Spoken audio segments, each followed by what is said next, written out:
เรื่องที่ผมจะเล่าต่อไปนี้เป็นเรื่องจริงที่เกิดขึ้นซึ่งถูกเล่าขานกันมาปากต่อปากหลายทอดและประติดประต่อขึ้นเป็นเรื่องราวทั้งหมดที่ทุกคนกำลังจะได้ฟังกันดังต่อไปนี้ในอดีตนั้นการเดินทางไปไหนมาไหนผู้คนก็มักจะไปทางเรือเพราะบ้านช่องของผู้คนต่างก็ปลูกอยู่ชิดติดริมแม่น้ำเพื่อสะดวกต่อการเดินทางสัญจรไปมาหาสู่กันในจังหวัดแห่งหนึ่งทางภาคกลางมีแม่น้ำสายใหญ่ที่มีคลองเชื่อมต่อกับแม่น้ำเจ้าพระยาในกรุงเทพทำให้เวลาคนในจังหวัดนั้นจะเดินทางเข้ากรุงเทพก็จะอาศัยนั่งเรือเมซึ่งเป็นเรือใหญ่ที่มี2 ชั้นชาวบ้านต่างนั่งเรือนี้มาแล้วเรือก็มาแล่นเข้าคลองเชื่อมกับแม่น้ำเจ้าพระยาจากนั้นผู้คนก็สามารถเดินทางเข้ามาถึงกรุงเทพได้ด้วยเส้นทางนี้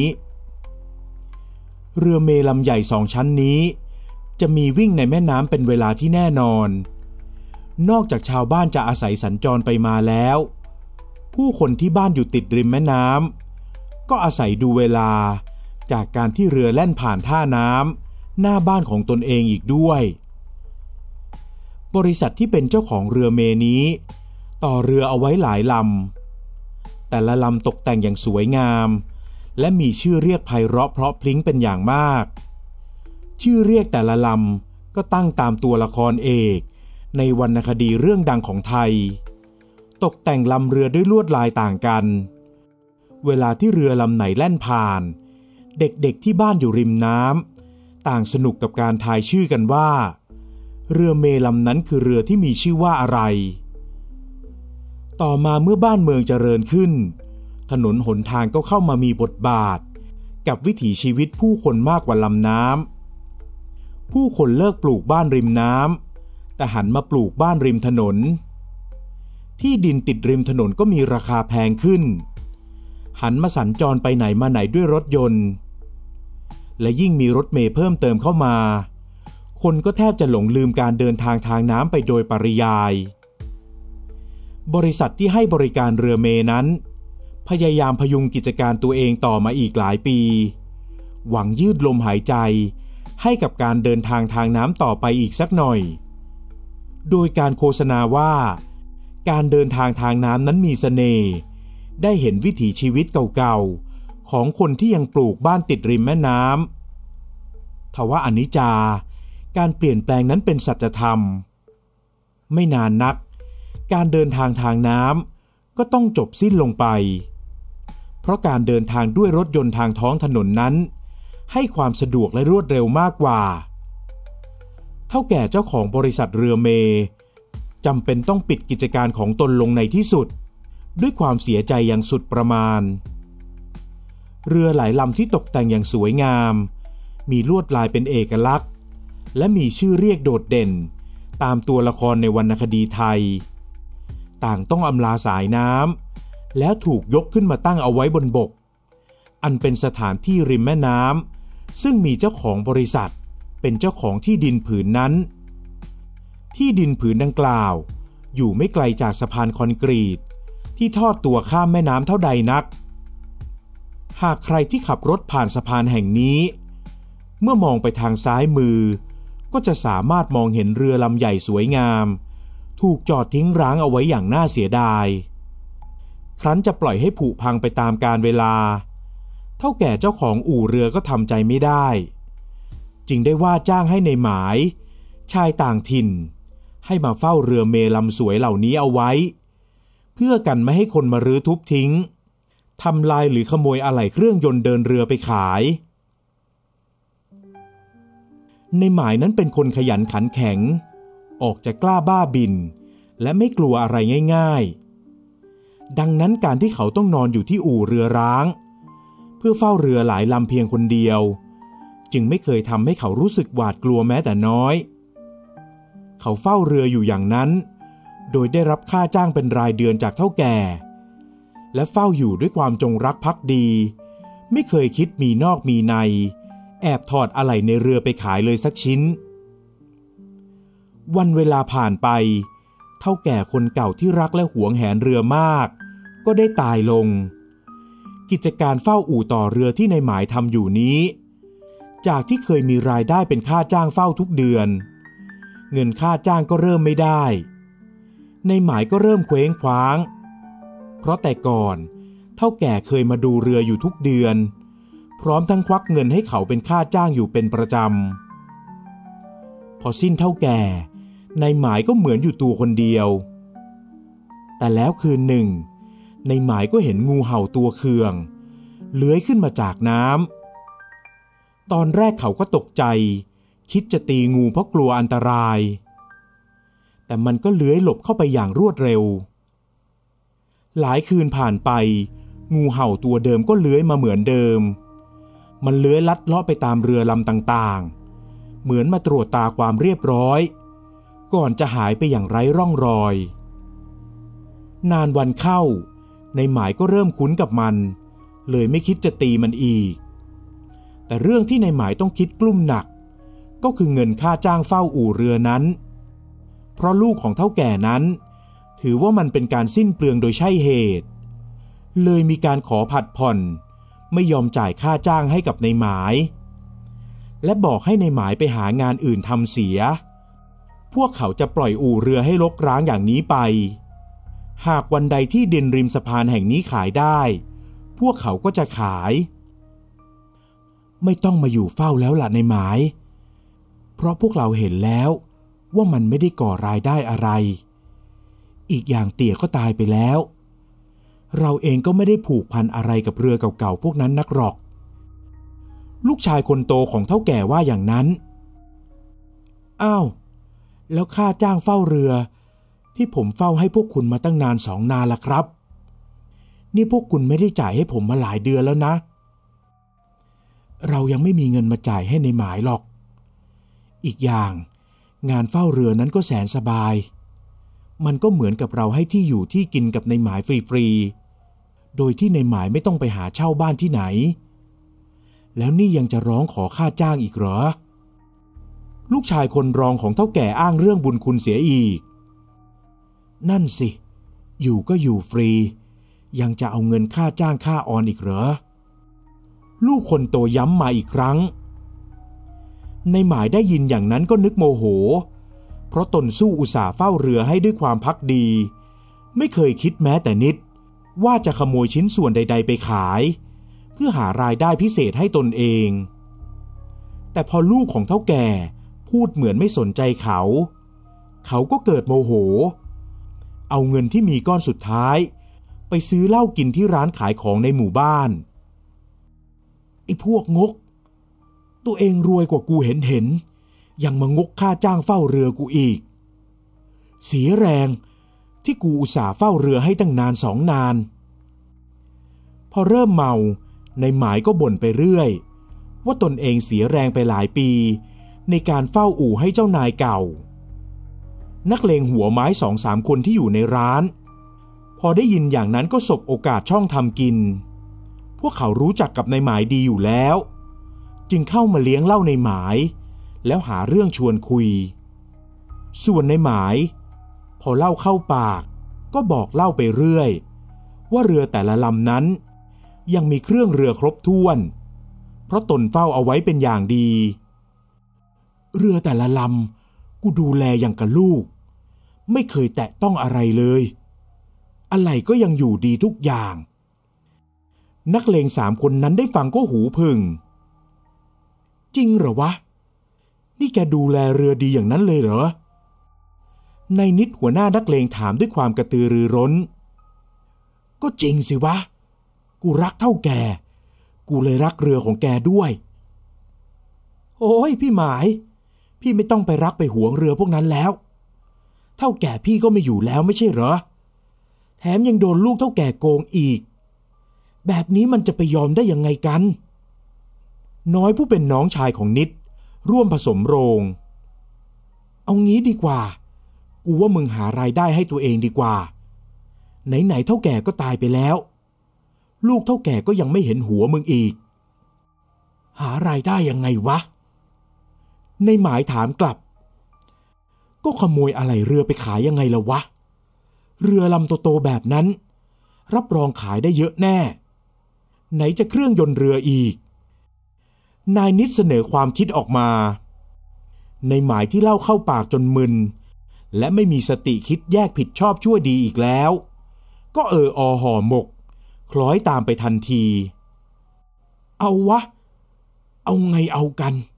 ไหนกูก็โดนโกงอยู่แล้วนี่ในหมายตอบตกลงตามนั้นน้อยกับนิดและลูกสมุนอีกคนก็ยิ้มย่อง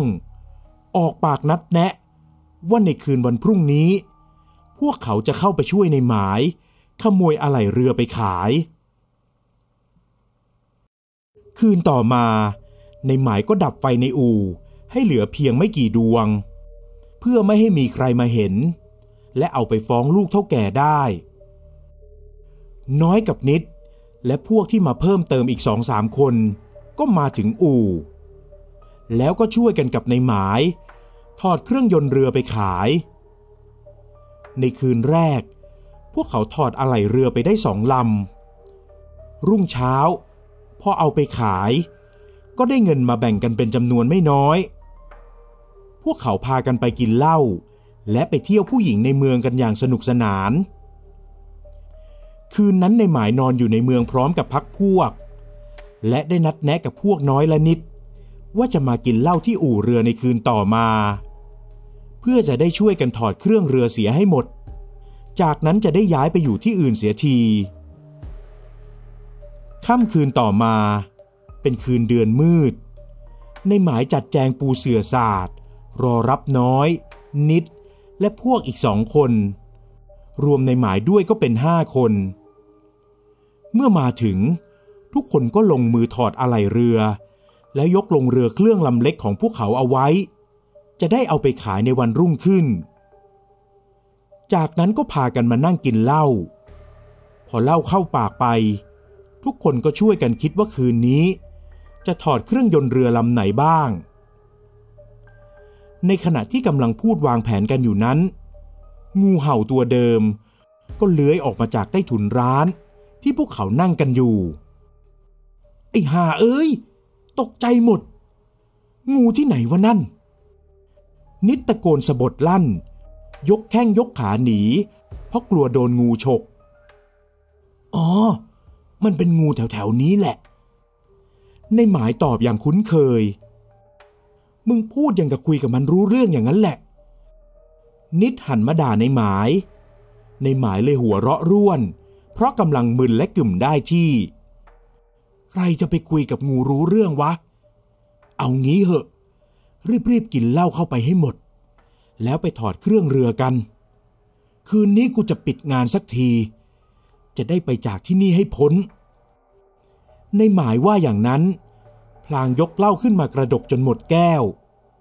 คนอื่นๆก็ทำตามกันเมื่อกินเหล้ากันจนหมดก็คว้าอุปกรณ์เดินแยกย้ายไปตามเรือลำต่างๆหมายจะยกเครื่องเรือออกให้หมดทว่าเมื่อน้อยเดินไปกับพวกได้ครู่เดียว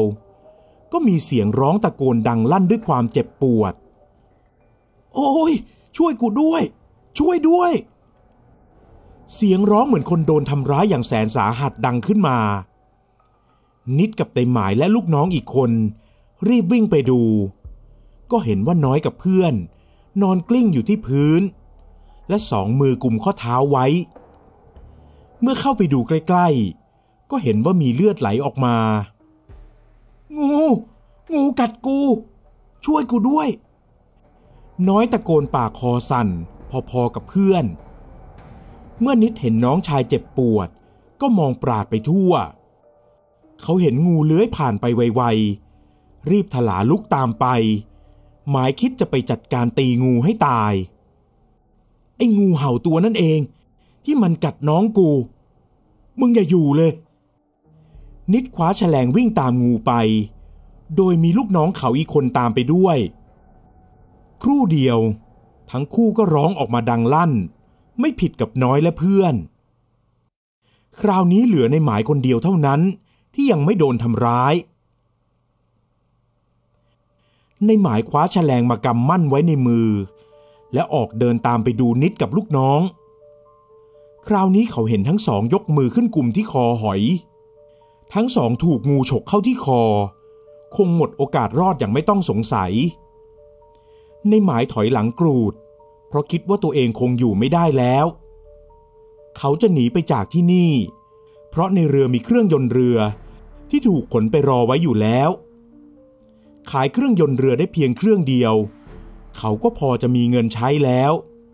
และไม่อยากได้อะไหล่เรือที่เหลือลำอื่นๆอีกในหมายวิ่งตรงไปที่ท่าเรือคิดจะลงเรือแล้วติดเครื่องเรือขับหนีไปทันทีแต่ทว่าในเรือเครื่องลำเล็กนั้นมีงูเห่าแผ่แม่เบี้ยรอเขาอยู่มันคืองูเห่าตัวเดิมที่เขาเคยเห็นมันบ่อยๆตอนนี้มันกำลังชูคอแผ่แม่เบี้ยใส่เขาดวงตาของมันมีสีแดงฉานราวกับเลือดเหมือนกับดวงตาของปีศาจที่กำลังโกรธแค้นและเหมือนมันจะไม่ยอมให้เขาได้ลงเรือลำนี้แล้วขับหนีไปง่ายๆเอ้ยไปนะในหมายแกว่งแฉลงไล่งูแต่ดูเหมือนงูตัวนั้นจะไม่กลัวเขาเลยสักนิดมันยังคงเลื้อยตรงเข้ามาหาเขากูบอกให้ถอยไปไงถ้ามึงไม่ไปกูจะตีมึงแล้วนะในหมายขู่กลับแต่งูตัวนั้นก็ไม่มีทีท่าว่าจะกลัวในหมายเลยหวดแฉลงใส่มันอย่างแรงจนตัวมันเอนไปแต่ชั่วเสี้ยววินาทีนั้นมันก็แหวงกลับมาฉกเข้าที่คอของเขาอย่างรวดเร็วโอ้ยวินาทีนั้นในหมายคิดว่าตนเองตาฝาดเพราะเหมือนเห็นใบหน้าของเฒ่าแก่ปรากฏอยู่แทนหัวงูก่อนจะขาดใจตายเพราะพิษงูร้ายที่ลั่นเข้าสู่หัวใจหูของในหมายได้ยินเสียงดังมาแว่วๆว่ากูให้โอกาสมึงแล้วมึงก็น่าจะพอนี่มึงยังคิดโลภเอาของกูจนหมดมึงก็ตายไปเสียเถอะจากนั้นในหมายก็ขาดใจตายในขณะเดียวกันอีก3 คนที่เหลือก็ตายไล่เลี่ยกันมาเหลือเพียงแค่น้อยที่โดนงูกัดข้อเท้าอาการสาหัสวันต่อมาข่าวเรื่องในหมายและพรรคพวก